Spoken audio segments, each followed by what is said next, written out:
For 7 years, I didn't book a job. I mean, the exception maybe was a Fiat commercial. This video is titled My 7-Year Gap, How I Sacrificed My Dream for Someone Else's. I wanted to be a working actor. I wanted to be able to pay most, if not all, my bills just working as an actor, being my primary source of income. A TV show here and there, a film, ideally a series regular, so I have that stability. But that wasn't the case. That 7-year gap was a whole lot of nothing. I would get auditions and I was grateful for those, but it was brutal. It was really tough to get over those bouts of sadness. There was definitely some envy. You know, when you meet someone who is a working actor, you know that most people don't know who they are, but they're making a living doing it. It's something you strive for. One of those bittersweet feelings, because you know it's possible when you meet someone that's doing that, but then how do you get there?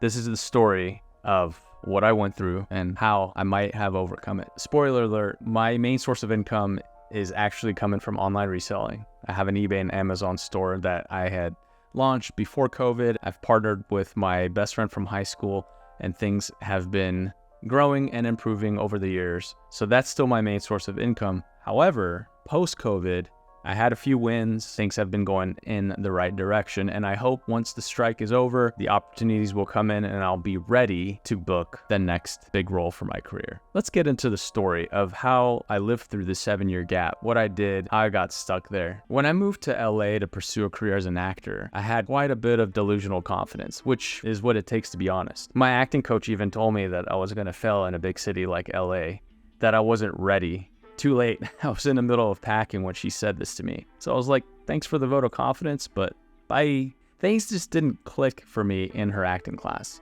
I knew I could always improve and get better, but I couldn't quite get a grasp of how to deliver a scene and have people watching, have the audience be captivated by it. But I knew I had the willpower and the desire to hone the craft, to get better. Let's flash back a month before the move. After I graduated from college, I majored in broadcast management as an excuse to get in front of the camera. I thought the drama department had some talent, but at the same time, I wanted to take breaks from doing acting and expose myself to other aspects and other industries. And of course, I didn't want to move to a place like Texarkana doing reporting. My goal was to be a working actor.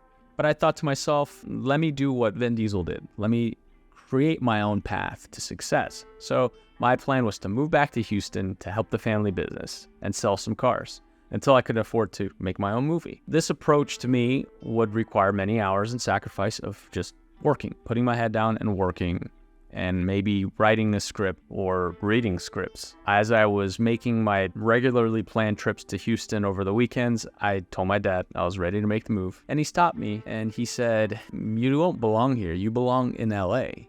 And I was ready to give him one of my ready-made excuses until I stopped myself. And I said, you know what, you're right. I hadn't quite figured out the money situation at that point, but I said I'll give it a shot. I had some money saved. I knew I could figure it out, but I had to rip off the Band-Aid. I had to just go. And you see, I had a friend that was much more talented than me, and he kept getting beat out by other actors, by LA local actors, even though some projects shot locally in Texas. It dawned on me that if LA actors were getting more opportunities, then that's where I needed to be. He was a talented actor. Why isn't he getting the job? Well, production might want to invest in people that they think will succeed and make a lasting career. At least that's the way I saw it. There was no reason why they wouldn't hire him. So that's when I realized I gotta make the move. So once the decision was made, 30 days later, I would land in LA after a 10-day scouting trip to figure out where I was gonna live. I got pretty lucky. The one friend I had who had moved there 18 months before me that I knew in college had already made some connections.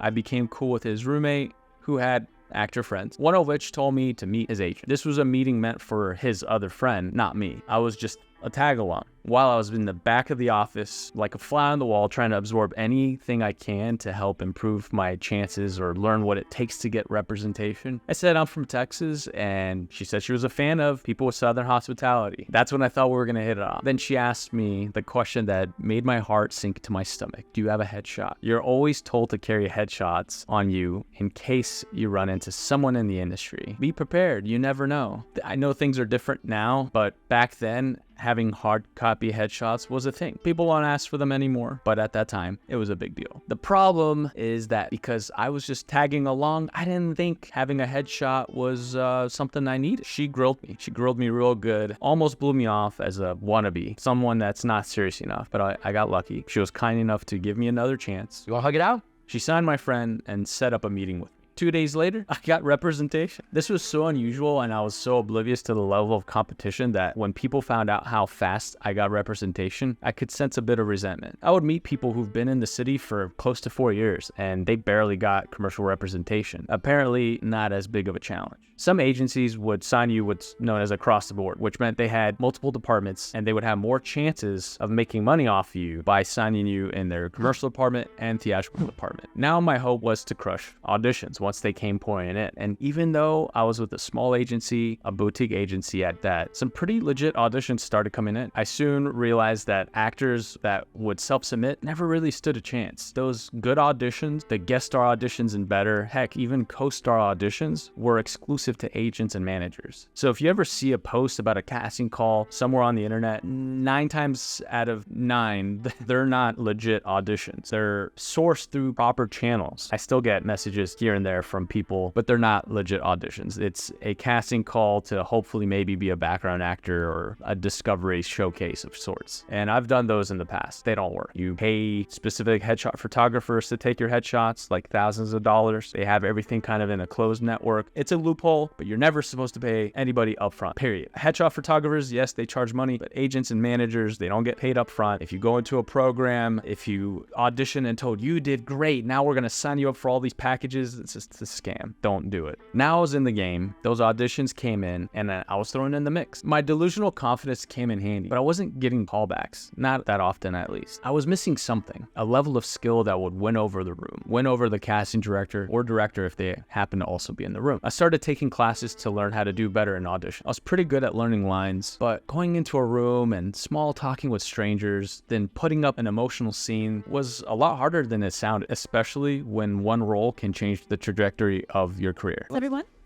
Okay. Hey, everyone. We're sorry to keep you waiting, Johnny. Technical problems with the camera. Oh, that's okay.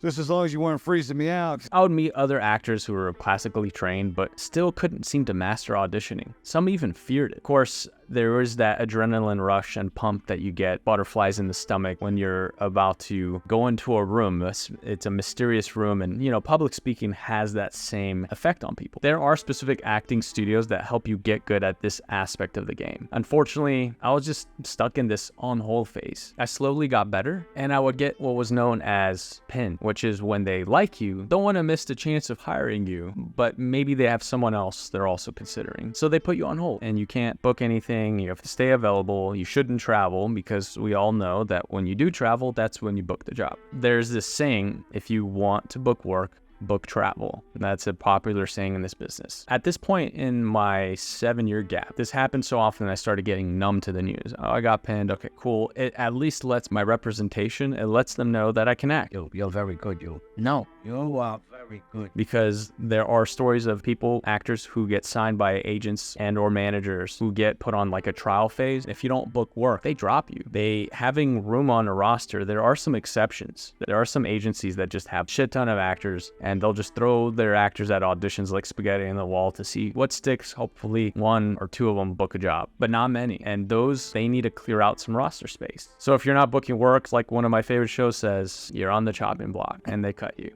There was one particular audition that I crushed, where I had to do a few magic tricks that I happened to learn through some street magic videos, a la David Blaine style. Bingo bango, cool, man. But as I was leaving the lobby, I saw one of the actors come with a rabbit. He was legit going to pull a rabbit out of a hat.